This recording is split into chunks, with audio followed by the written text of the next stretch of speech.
আজকে আমি আপনাদের সামনে উপস্থিত হয়েছি মিডিয়ার মাধ্যম দিয়ে। সাধারণ মানুষের কাছে আমার একটা বার্তা।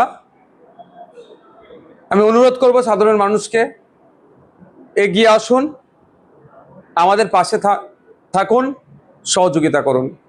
আমাদেরই ভাঙড়ের মেয়ে নেহা লস্কর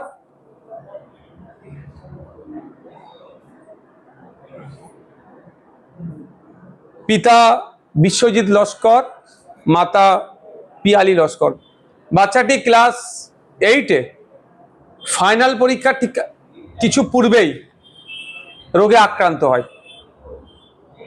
অলরেডি এখন ডায়ালিসিস চলছে, অর্গান চেঞ্জ করতে হবে। ভালো ছিল, খেলাধুলা পড়াশোনা যথেষ্ট পারদর্শী ছিল, হঠাৎ এই ভয়ঙ্কর রোগে আক্রান্ত হয়ে যায়। আপনারা সবাই জানেন বিশাল ব্যয় সাপেক্ষ।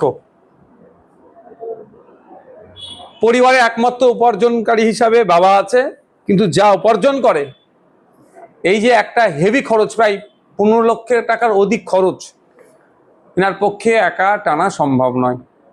আমি বিধায়ক হিসাবে আমি আমার সমর্থনে আমি অবশ্যই সহযোগিতা করব, কিন্তু আমার দ্বারাও সম্ভব হয়ে উঠবে না।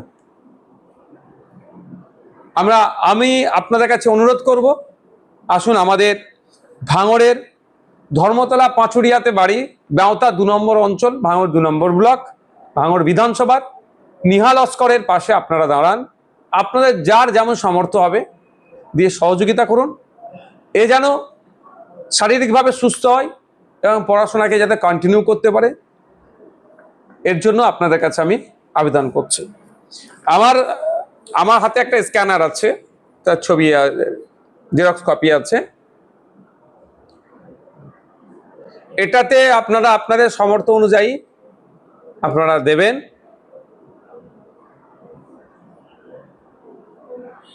আমার নেহা লস্করের মা তথা পিয়ালি লস্করের নামে আছে, আপনারা ওখানে আপনাদের সামর্থ্য অনুযায়ী দেবেন, এটা অনুরোধ করছি। এটি বাচ্চা মেয়ে, ক্লাস 8-এ ফাইনাল এক্সাম দেওয়ার আগেই তিনি অসুস্থ হয়ে পড়ে। আমাদের প্রত্যেকেরই বাড়িতে এই ধরনের শিশুরা আছে, বাচ্চারা আছে। তাদের মুখের দিকে তাকিয়ে এই বাচ্চাটি যাতে সুস্থ হয় তার জন্য আপনারা সহযোগিতার হাত বাড়িয়ে দেবেন, এই কামনা আপনাদের কাছে করি। এবং সাথে সাথে এটাও বলবো, আর্থিক সহযোগিতার সাথে সাথে যে ধর্ম থেকেই বিলং করুন না কেন, কেউ আল্লাহতে বিশ্বাসী, কেউ ভগবানে বিশ্বাসী, কেউ যীশু খ্রিস্টতে বিশ্বাসী, প্রত্যেককে বলবো যে যার সৃষ্টিকর মানে যে ধর্মেই হোক না কেন, আপনারা এই বাচ্চা মেয়েটির জন্য দোয়া আশীর্বাদ করবেন যেন এ দ্রুততার সাথে সুস্থ হয়ে ওঠে। নেহা লস্কর 2025-এর ফেব্রুয়ারির 17 তারিখে এই রোগে আক্রান্ত হয়েছে। ওর প্রচুর অর্থের প্রয়োজন, আমাদের ট্রান্সপ্লান্ট করতে হবে, আমরা খরচা জোগান দিতে পারছি না।